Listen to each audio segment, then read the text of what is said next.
Welcome to Yo-11 Minutes. Yo-11 Minutes, mostly Vegas no BS casino experience and more.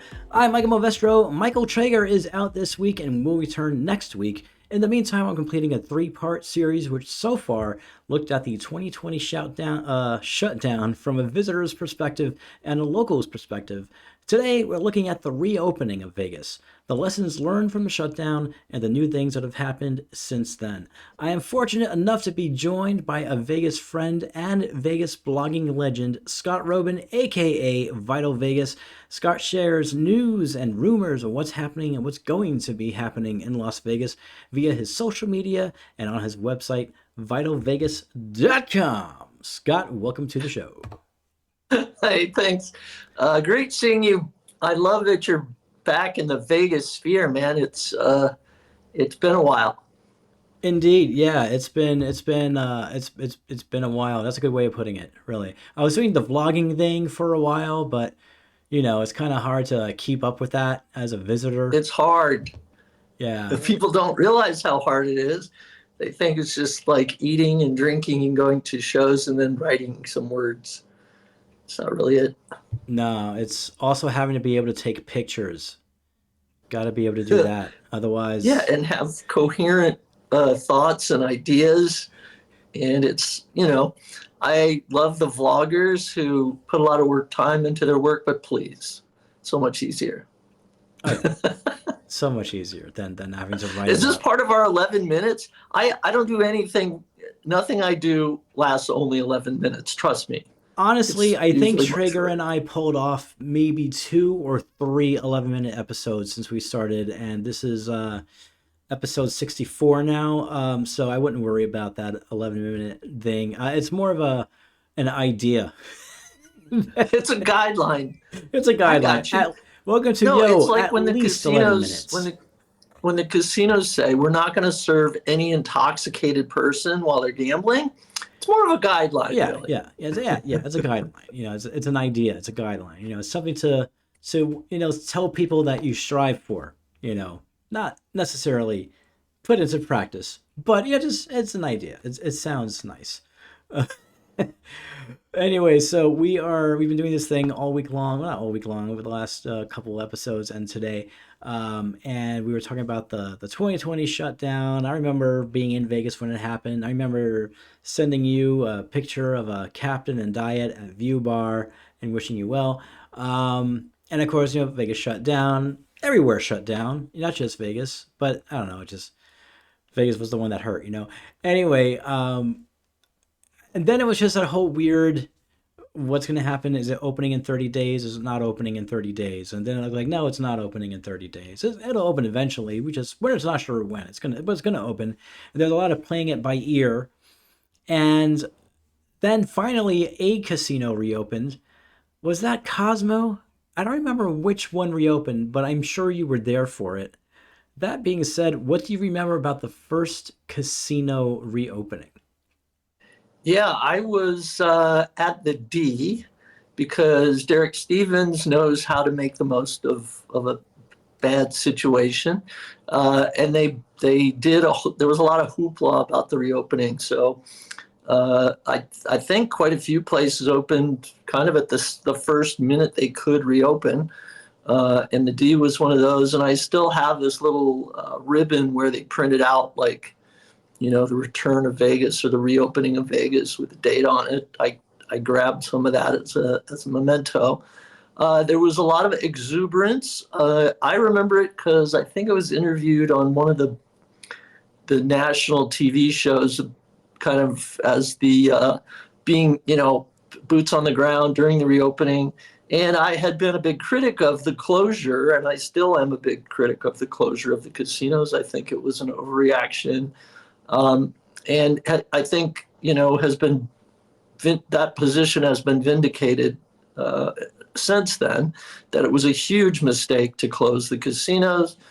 It did nothing. The mask mandates really did nothing. COVID had kind of had its way with everyone. But when it came back, it was, like you said, yes, there were closures in other places, but it just hit really hard in Vegas because a lot of these casinos had never closed their doors. in the history of the casino. They couldn't find some doors didn't have locks. Some doors had locks, but they couldn't find the keys because no one had ever had to close the doors. So that was kind of a remarkable element of it, was closing for the first time for whatever reason was just like, that's not how Vegas works. It's not the Vegas. That's not the Vegas vibe, you know. And when it came back, you could actually feel kind of this electric pent up demand. And as you know, that there's been this pent up demand ever since. Nobody thought the pent up demand would last this long, but it was certainly there when the casinos reopened, for sure. Yeah, well, as soon as you said pent up demand, it just brought back memories of you tweeting that for it. There's a lot of pent up demand. I was on part one. I was sharing clips from the vlog series because I was filming, videoing, which still isn't video, is it? It's not. It's digital recordings, digital visual recording. Let's just call it filming. It's just faster that way. I remember going around filming El Cortez, like at midnight. As soon as the shutdown went into effect, that midnight, after getting lost with some friends or whatever, strode over to El Cortez. They had a chain with a lock on it because obviously they didn't have locks in their doors. And I remember that a lot of downtown, because I happened to be downtown when it all went down. But the day before, I was at the Mirage when it closed. I was at Bellagio when it closed. But downtown, it was like, what do we do? Like one of the doors was completely shattered because they tried to install a lock, and that didn't go well. And then like it shattered the whole glass. It was Golden Nugget actually. Then the whole glass door shattered, and they had to like install a new door and then figure out how to lock it. But yeah, none of those places were designed to be closed. And when you think about something like Golden Gate, which hasn't had like a closed day since like 1906. I mean, unless it was for like a renovation. It was just to think about how long those casinos have been like in service, for like 80 years, some of them, without ever having to close. And it was just like, hey, newsflash, you're closing at midnight. Yeah, it was a surreal experience. Something I'll never forget for sure. Just imagine just going on vacation to your favorite place and it's all shutting down. Everything at Mirage, all the food places at Bellagio were closed. Even the new one that just opened at the time, I forget the name of it. It's very pretty with the red flowers and stuff on the outside. At the Supper Club, the something Supper Club, I forget it. It like just opened like a month before, then closed. Like everything was closed. It was a surreal experience, and the whole place like shut down, and that was it. And it was just crazy. Anyway, enough of me. When Vegas reopened, it seemed like service jobs were hard to fill. It seemed because people found other gigs. They were like delivering food. They're doing Uber Eats, package delivery with Amazon Flex, and things like that. And it was service jobs were hard to fill, and it was a stagnated opening process. It seemed like one week one casino would open, and then the next week maybe another one would open. Some never even came back. But I'm not talking about the strip or downtown, but like there's a couple in North Las Vegas that just never reopened. Fiesta Casino never reopened. A couple of the station casinos just never reopened. But Mhm. food and beverage were definitely understaffed, and lots of places were understaffed at the time. From then to now, do you feel that it has fully recovered? I think the overriding feeling is that the service levels have never really come back fully. Part of that is what you've said. A lot of people left the service industry. They didn't know what was ahead, so they had to make important decisions in their lives. So they went off and learned other things. They got into other fields. The other element of it is that the casinos kind of use the pandemic as an excuse to lower their overall staffing levels to increase their margins. So there is still kind of a struggle finding good help, keeping people. It has gotten better, but you definitely see the trend of uh, say in housekeeping or in other departments where it's not about not being able to get people, it's that fewer people lowers labor costs. So the casinos have tried to find this balance of kind of how little can we get away with? Can we get away with not doing housekeeping every night? That's a huge cost savings. In a restaurant, it's like, can we give this server 14 tables rather than 8 tables? And a lot of the excuse they've used is, hey, we just can't find good people. But in a way, it's a cost savings for some of these establishments. That I think overall we've come back from. But it really was a loss of a lot of longtime talent because people were, and it's still true, there was this kind of anger that came out of the pandemic kind of toward frontline employees. They were taking, whether it was the airlines or restaurants, or, there was just this kind of feeling that people went from 0 to 100 on the ranting scale, the Karen scale, of berating these frontline folks because of their frustrations, whether it was with masks, mask mandates. That affected the casinos a lot because a big part of a dealer's job is smiling and interacting and being friendly. Well, you've got a mask on now. That person is having to act as security to tell you your mask is not on, or you're using it the wrong way. Like, you're actually being reprimanded by these people whose job it is to make you feel welcome. So a lot of folks they really just got fed up with it. And beyond the uncertainty, they just moved on to other things. So a lot of folks you'll go in now, it's less experience. A lot of times the management is less experienced. In the casinos, it's kind of true too. So a lot of that has, it's kind of normalized, but there was really that shift. I don't know how you come back from that. Over time, I think people are still dealing with that a lot of the questions that were raised during the pandemic and coming out of the pandemic, you still see dealers with masks, you still see servers with masks, you still see dancing dealers with masks. I noticed those especially because I'm kind of a social scientist like that. But so it's still, the pandemic's done, but it still lingers. The effect still lingers. It used to be you can't wear a mask in a casino. Well, now the casino they can't kind of tell you can't wear a mask if you want to wear a mask. So, and that includes employees. So there's stuff that's still, the fallout still exists today. The service levels have gotten better. That's a long answer to a short question. No wonder you can't keep it to 11 minutes if you have talkative guests. Well, I mean, we just made it to 13 minutes, so Oh, damn. yeah, look at us. All right. That's on you. Speed up the questions. I'll give speed answers. Nah, Just just yes and take your no. time. Take your time. So since then, 4 new casino properties have opened: Circa, Resorts World, Durango, and Fontainebleau. Would you say Vegas is on an uptick of new development? No. Found Blue is probably the best reason I would say no to that question. The Circa actually opened pretty much during the pandemic. Mhm. Uh, Durango it's an interesting case because that's a locals place, so I don't think it's really indicative of anything, except that there was a need for that casino in that geographical area within like a 5-mile radius. They weren't being served. They didn't have a casino in that area. What was the other one? Fontainebleau, Circa, Resorts World. Durango, Resorts and World. what? Who? Oh, Resorts World. Yeah, yeah. Those Fontainebleau and Resorts World are struggling.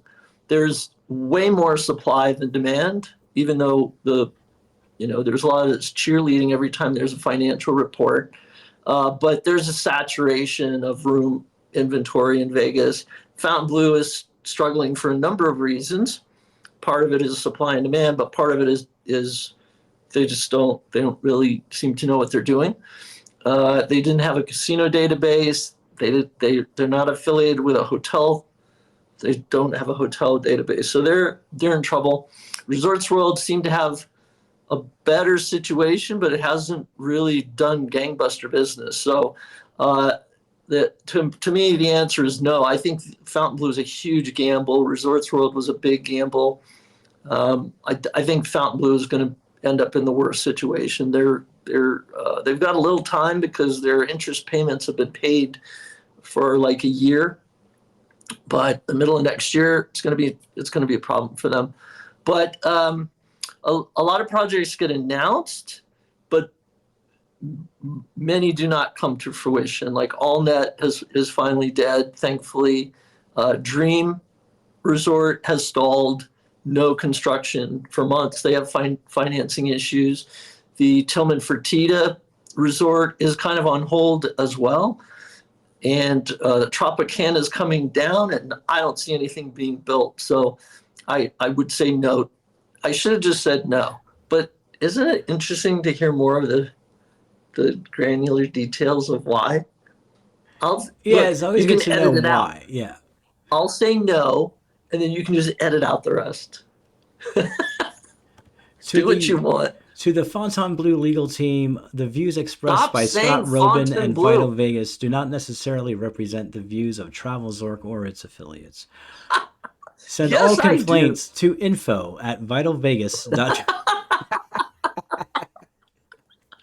It's Scott at Scott vitalvegas.com, and at I Vital Vegas. delete any complaints or cease and Yeah, desists. this program does No, not get. stop saying Fontainebleau. Please stop saying it because you're saying it ironically, but there are still people who say it that way.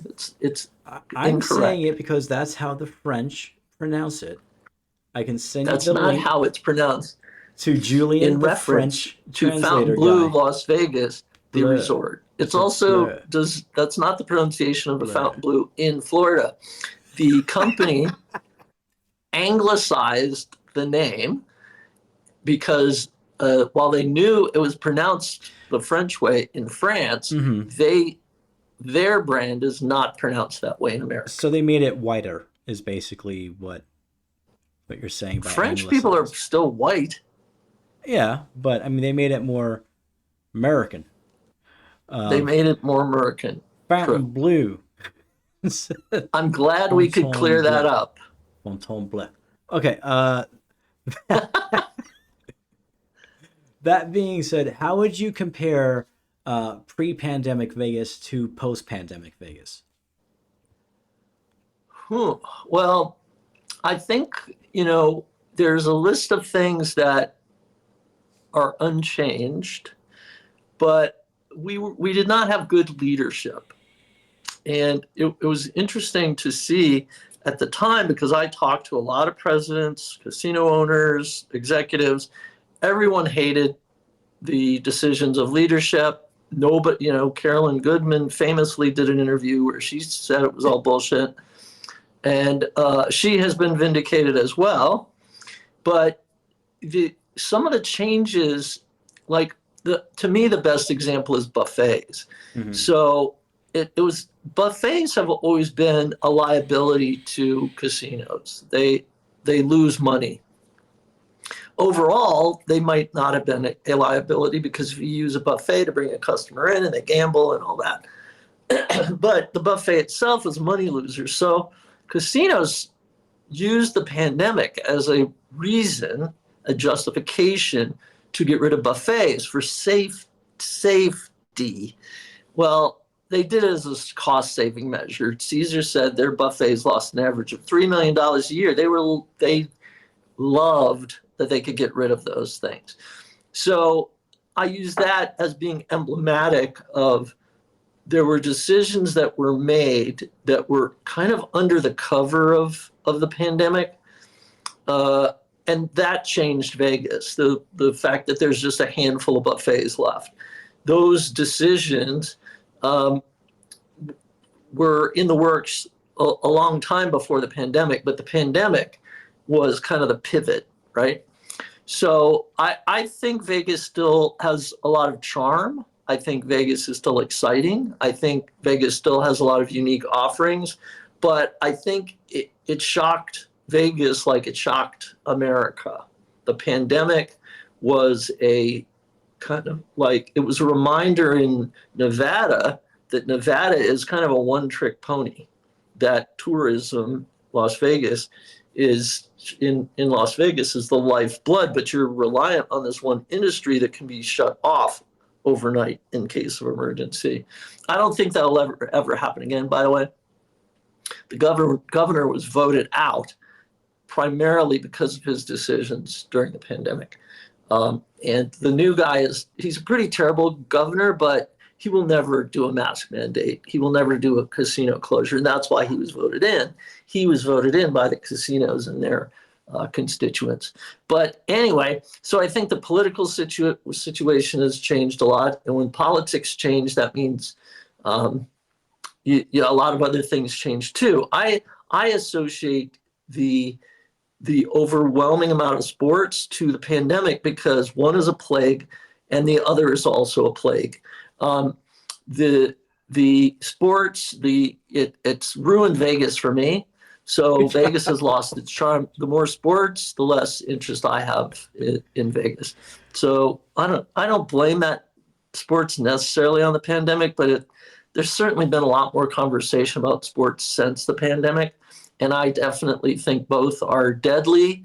I think they're dangerous, and I think we should have some kind of vaccine against sports. That is my official position on this matter.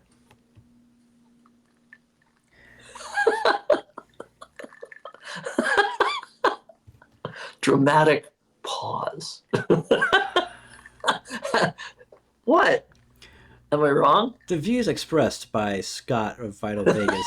I'm not okay. Anyway, wouldn't you say that with the sports thing though? Because the thing is, Las Vegas is growing as a city, as a place to live. The general population of Las Vegas has grown dramatically over the last 10 years, and that when you say that has something to do with it as well, is that locals have a team to root for as opposed to like some random team in I don't know Calabasas or so, I don't even know if Calabasas is a place, but just random place.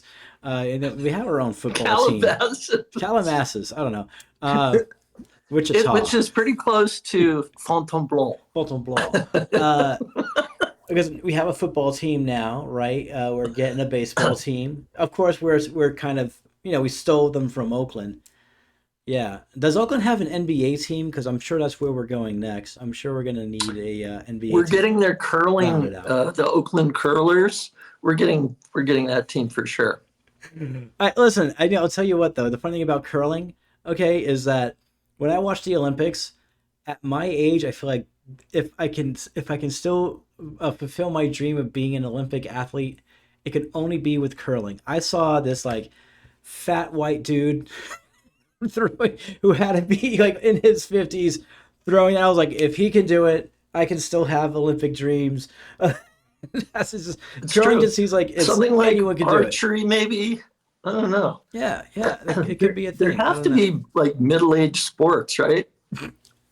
Darts. Okay, yeah. I don't think that's an Olympic sport. I don't think billiards. I'm not sure of that. I don't think that's an Olympic sport either. Maybe bowling.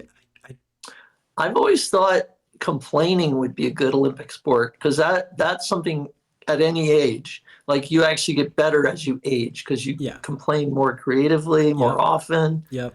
And you don't really give as much of a shit as you did when you were younger. Now you're like, I'm old and I don't give a fuck. I always ask this question to people. This is gonna be the last official question of this. But during the shutdown, you love Vegas, obviously. You live there and you love the experience of Vegas. And it shut down. Well, everything was closed and all that. What gave you hope? There was no hope. I think I was very lucky because I had a platform to express my frustration. So I think, and it was like Twitter was kind of the go-to form of entertainment at the time. There was a sort of hope coming from people who were expressing the same frustrations and also expressing that the minute that Vegas reopened, they'd be back. That gave me hope because I heard that from a lot of people. There was a lot of fear mongering going on. You know, there were people who wanted the reopening to happen even later, to keep things closed even longer. That discouraged me. There was a definite equal balance of hope and just frustration with the lack of common sense. And I think that was the moment where America broke, and the pandemic was a big part of it because you could see how polarized people were about it. So that represented a loss of hope to me because for a while I thought people were just dumb. But as I talked to more intelligent people who genuinely just disagreed, I came to understand that the polarization was coming from people genuinely living different lives, having a different worldview. And there were the people who were today they're still wearing masks in their car alone. So there's that group. Then there's the other group like me who like freedom, and I don't like to be told what I can and can't do. I want to assess risk and live my life the way I want to live it. So that was the end of hope.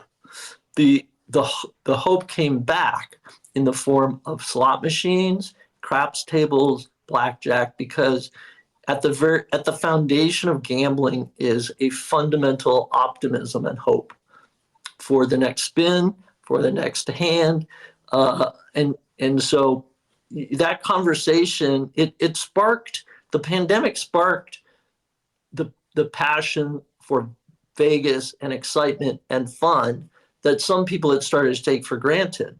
Because when you have something 24/7 for decades, you're like, well, you can go to Vegas anytime. You can gamble anytime. You can do whatever you want anytime. Well, when you have it taken away, it's a lot like vagina. If you have a lot of vaginas, you can have them all the time. And then when you have the vagina taken away, you start to appreciate vaginas much more. So the reopening after the pandemic was the reintroduction of vaginas to the world. Did that sum it up in a way where it's clearer?